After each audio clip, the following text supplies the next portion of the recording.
That four would just be 5:30. It might have all been on the same seat. No, the one thing else. CFL ball. Yeah. I don't think they need it. You can go by, you go by, you find a regular way. It's all CFL. Yeah. Or unless you buy that, no, unless you buy the vintage rings. You gotta go to Rock. It's got balls in there. But Home Depot and Strohsteiners are not having. Try not to do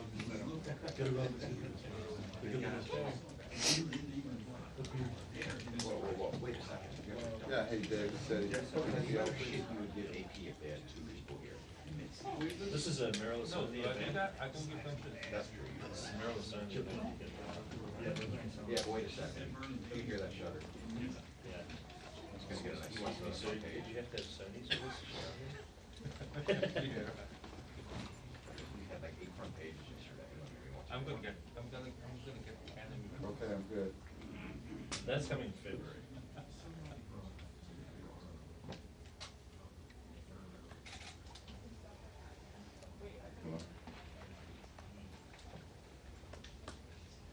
This is Charles, UCS. So I brought my Sundays in yesterday. I put them on lap. Yeah.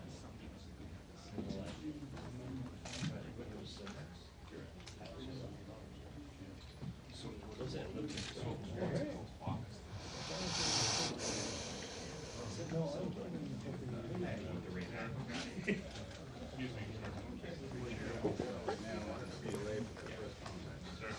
Day one.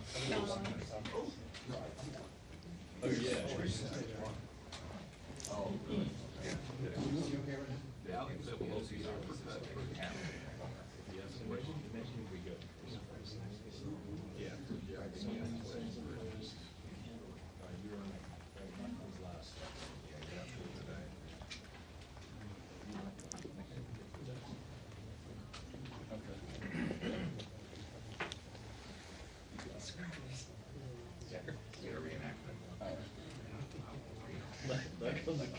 Hey Jeff, thinking of mic check, please. 1, 2, 3, 4, 5, 6, 7, 8, 9, 10. They all the same. Sound okay? You get lay out how the White House with the margaritas. So you might not again. 1, 2, 3, 4, 5, 6, 7, 8, 9, 10, 11, 12, 13, 14, 15, 16, 17, 18, 19, 20. All right, thanks. Yeah, it'd be like, you know, when you get My fingers aren't working. We're Southwest boy, we do. That counts too. Yeah, they're like, you gotta go or eat. Pass underneath the It's like you just appear from the ether. Actually, I was here for the room. All right, we're 14. It'll take about 1 minute, guys. Thank you. I got it at 4:14. No. Okay, still 2 seconds. Yeah, as long as you got it. Sunny body. Like a stepchild. Feed them. That's right. You were told, it's about a minute. It works, doesn't it? Yeah. What it works is good. Yeah.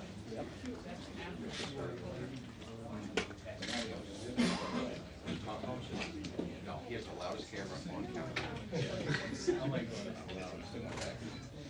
Shoot a frame, let's hear it. Turn it down. You want to hear it quiet? Yeah, put it quiet. No, it's still too loud. You're gonna have to leave. We're working on that new system they have over there. I saw you, is that the ones you were making earlier? That's a camera inside that balloon.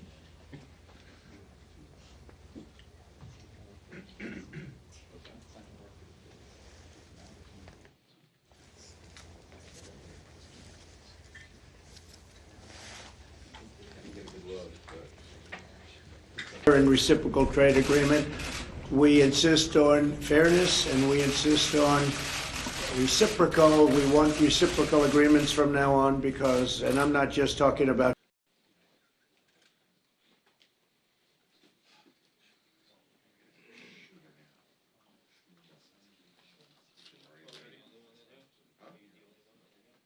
Say it again.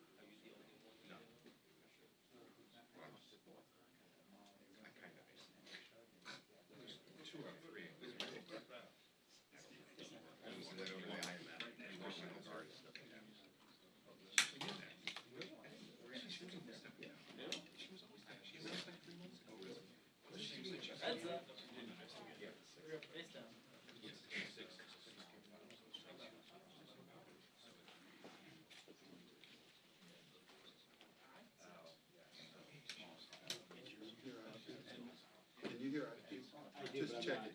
I changed the cable. Just gotta go and do. That's it, just light us. Just light us on it. By himself. No, I don't have one of those. So happy with it. You don't have the phone? Oh, wait a second. He's got it. He got bounced at the last minute.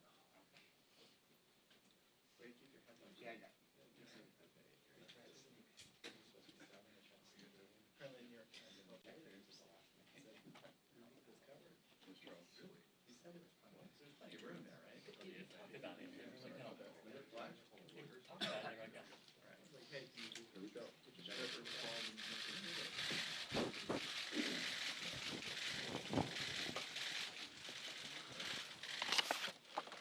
Good afternoon.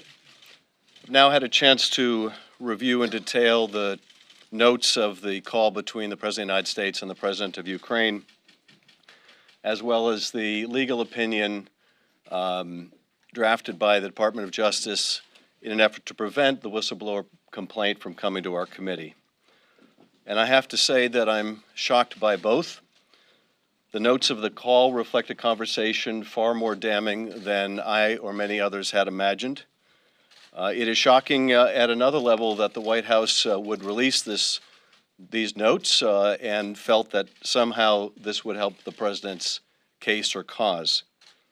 Because what those notes reflect is a classic mafia-like shakedown of a foreign leader.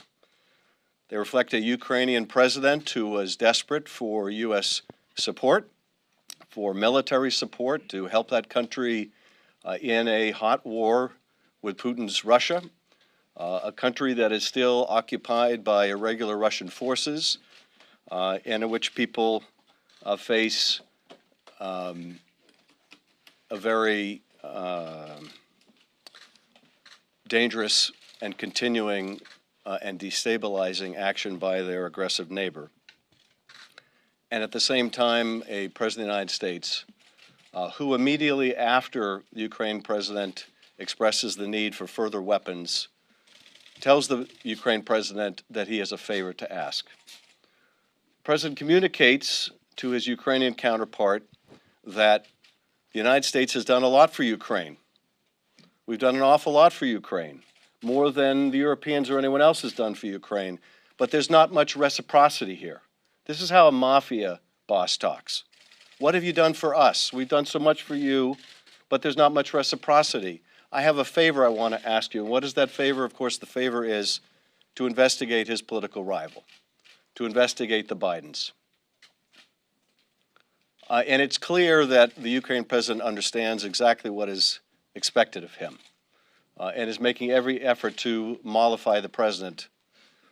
What adds another layer of depravity to this conversation is the fact the President of the United States then invokes the Attorney General of the United States, as well as his personal lawyer, as emissaries. In the case of the Attorney General, as an official head of a U.S. department, the Department of Justice, that he says will be part and parcel of this. Now, I know the Attorney General is denying involvement in this, but nonetheless, you can see why the Department of Justice would want this transcript never to see the light of day. You can see why they have worked so hard to deprive our committee of the whistleblower complaint. And in fact, the opinion by the Justice Department is startling in its own regard, because in that opinion, the Department of Justice advances the absurd claim that the Director of National Intelligence has no responsibility over efforts to prevent foreign interference in our elections. Well, that will come as news, or at least it should, to the Director of National Intelligence, who is charged, among other things, with detecting foreign interference in our elections and with reporting to Congress about foreign interference in our elections. But it is apparently the view of this Justice Department that the Director has no jurisdiction in this area. And it is a sad fact that the Director of National Intelligence would agree to be bound by that view, that the Director of National Intelligence would adopt the view that he had no jurisdiction over an effort to seek foreign interference in our election. That will be the subject of our hearing with the director tomorrow. What's more, that Department of Justice opinion doesn't even preclude the director from providing that complaint to our committee, and yet he has withheld it in violation of the law. But the fact that the President of the United States would invoke the Attorney General sends a further message to the Ukrainian president that this is not just me asking, this is not just Rudy Giuliani asking, this is the United States government asking, and we plan to effectuate that through the Department of Justice. Whether those steps have taken place yet or not, or whether those steps have now been prevented by the whistleblower complaint and all that has followed from that revelation. So here we have the President of the United States engaged in a shakedown of a foreign president, a President of the United States, even as he is withholding vital military support to an ally, asking a favor of that ally to investigate his opponent. And just by way of background here, so we know what's at stake, in 1994, we tried to get Ukraine to give up nuclear weapons it inherited from the Soviet Union. They were reluctant to do so because those weapons might be a guarantee against aggression by their neighbor, that is, by the Soviet Union. But we and our allies persuaded the Ukrainians nonetheless to give up those weapons, and we assured Ukraine that we would help guarantee its territorial integrity. Well, Russia would then invade Ukraine, and over the years since that invasion, the United States has provided, albeit not enough, military support to Ukraine. But the most recent support to Ukraine was held up by this president, hundreds of millions of dollars, for reasons that the president would not and the secretaries were not able to communicate even to leaders of their own party, like Mitch McConnell, who said yesterday that he couldn't find out why this aid was being withheld. Well, I think we know why the aid was being withheld, notwithstanding the president's now conflicting explanations. Well, it was because we wanted them to investigate corruption. No, it was because we wanted Europe to give them more money, even though Europe has given them even more than we have. I think we know why the president was withholding that assistance. But regardless, Ukraine understood exactly what was being asked of it. Ukraine understood exactly what they needed from the United States, and that a president of the United States would interfere with our national security, would interfere with the national security of our ally, and do so for the illicit purpose of trying to advance his election campaign, having already sought foreign help in his first presidential campaign, would now abuse the power of his office yet again, this time to seek the help of another nation in his presidential campaign, is the most fundamental betrayal of his oath of office. And I'd be happy to respond to your questions, but one final point about the whistleblower. We still don't have the complaint. Now that we have the Department of Justice opinion, I think it telling that they have released that and yet not released the Inspector General's legal analysis that takes issue with it. This is, again, Bill Barr's Justice Department trying to put out a misleading spin, in this case in the form of the department's opinion. But nevertheless, that complaint needs to be provided to our committee. It needs to be provided in its entirety. That whistleblower needs to be given instructions about how to come to our committee, and that whistleblower needs to be given the complete freedom to report any allegations of wrongdoing that have come to that whistleblower's attention.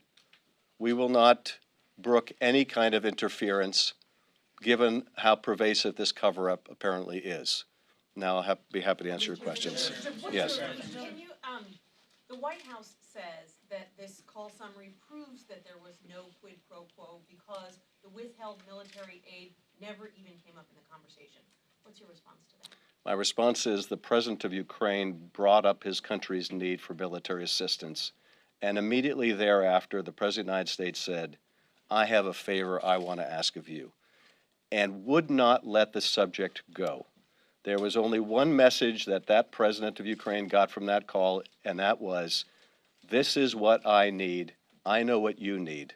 Like any mafia boss, the president didn't need to say, that's a nice country you have. It'd be a shame if something happened to it, because that was clear from the conversation. There is no quid pro quo necessary to betray your country or your oath of office, even though many read this as a quid pro quo. I'm not concerned whether it is a quid pro quo or not. Ukraine understood what this president wanted. He made it abundantly clear. He made it redundantly clear. He had his emissaries making it clear. And Ukraine knew what it needed to do if it wanted to get military assistance, and that is help the President of the United States violate his oath of office. So what specifically do you see as the impeachable offense here?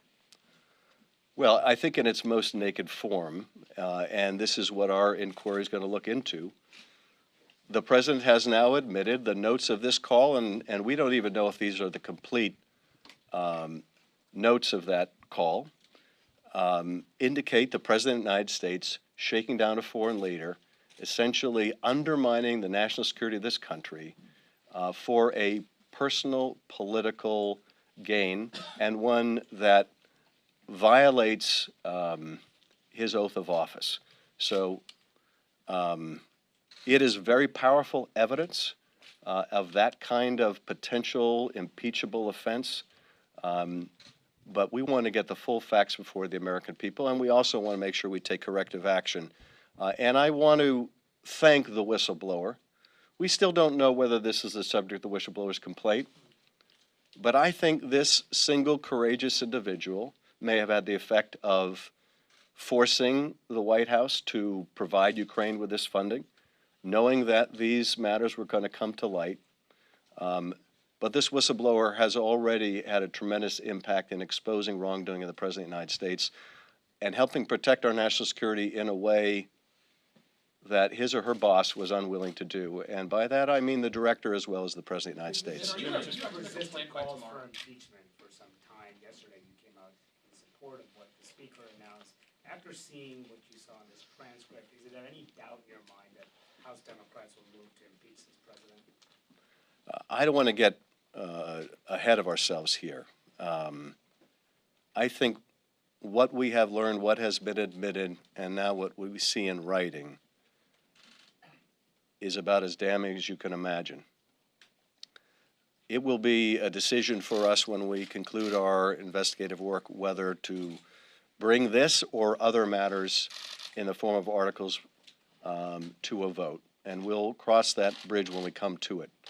But no one should have any illusions about the seriousness of what is already uncontested, and that is the President of the United States has betrayed his oath of office and sacrificed our national security in doing so. And that, I think, is quintessentially what the framers were concerned about. I think it's quintessentially what the framers thought was the sum and substance of what might warrant a president's removal from office. So I don't want to understate the significance of what's already been revealed, but I also don't want to get too far ahead of ourselves. Yes. Do you expect to hear from the whistleblower as early as this week? And what more do you expect to learn from him or her, or from the full complaint, that you can't already glean from the memo of this interaction between President Trump and his Ukrainian counterpart? Well, I certainly hope to hear from the whistleblower this week, and perhaps as soon as tomorrow after the director testifies. But that whistleblower is trying to make sure that that whistleblower is not subject to any further retaliation. And I say further because the president has already retaliated against him or her, retaliated by suggesting that the whistleblower is disloyal to our country. Maybe they're representing some other country, that they're a partisan hack, that they have some hidden bias. So there's already been retaliation by the president. And I would have thought and I would have hoped that the Director of National Intelligence would have spoken out publicly in defense of his employee or contractor. That is someone reliant on the director to protect them. So I don't know whether it will happen tomorrow or not. I can tell you the whistleblower, I think, is eager to come and meet with our committee. This is already a month overdue, at least a month overdue. And we are determined to make sure that that whistleblower has that opportunity. What's more, that no one is sitting next to them trying to put a gag on what they can say. Thank you, Chairman. I know the election specifically is not your foremost concern, but if I'm not mistaken, today is 131 days until February 3rd. That's the Iowa caucus. So I'm curious from your perspective, what does the timeline look like? How aggressively do you and your colleagues need to move so that you're not interfering with the presidential election? You don't get too late into next year's cycle. Is that a concern? I don't know what the timeline will look like, except that we all feel a sense of urgency here. The Inspector General, and this is, by the way, not contested in the Department of Justice sham legal opinion, no one has taken issue with the fact that this is urgent. Now, DOJ comes up with this completely contorted rationalization that the Director of National Intelligence has no responsibility over foreign interference in our elections, which is completely bogus. But nevertheless, they don't take issue with the urgency here. And I'm not talking about the statutory definition, the fact that this needs immediate attention. So we need to get to the bottom of this whistleblower complaint ASAP. In terms of ultimately how long it's going to take us to develop the full facts, I don't know. I would not have imagined things would have moved as swiftly as they did over the last week. But the cascade of admissions by the president, by Rudy Giuliani, who now gives the bizarre explanation that the State Department was involved in urging him to undertake these activities on behalf of the president to investigate his rival. If he's being truthful there, and obviously that's a huge if, then there's a whole separate scandal involving the State Department, which, by the way, there probably is, given the circumstances of the firing of the U.S. ambassador to Ukraine. But I can't tell you what the timeline looks like. Yes. Are you expecting this complaint by the start of your hearing tomorrow? And can you talk a little bit more about what happens if you don't receive it, or what other questions you have for the DNI? Well, you know, I can only say that we've heard nothing from the White House. And frankly, the fact that this is a decision the White House is making is a scandal. If indeed the president is the subject of the whistleblower complaint, the idea that the president can control the subject of a complaint, can control whether that complaint ever gets to its intended recipient, that is the Congress, is a scandal. But nonetheless, we've heard nothing except through the media about White House intentions. In terms of the director's intentions, I guess we'll find out tomorrow. I have to imagine he's not eager to come before our committee, having still withheld the complaint.